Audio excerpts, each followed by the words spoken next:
And we're back to learning HTML, and this time I'm going to show the insert tag. It's another easy tag. It's not that often used anymore. Sometimes you still see it. It's used in conjunction with the deleted tag. Let me just create a new paragraph.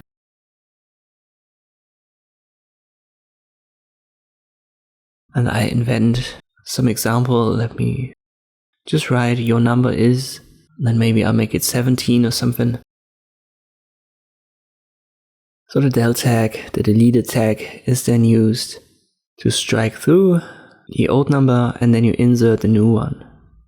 So you can use this insert text to replace text or elements of text in your document and then replace it with new text.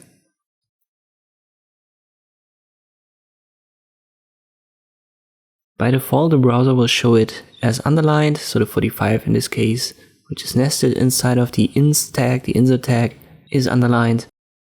And if I make it a way bigger number, all of this will be underlined. As I said, it's not often used anymore, but from time to time I still see it online. And this is all there is to know about the insert tag in HTML. I hope this video was helpful, thank you for watching, and I'll see you next time.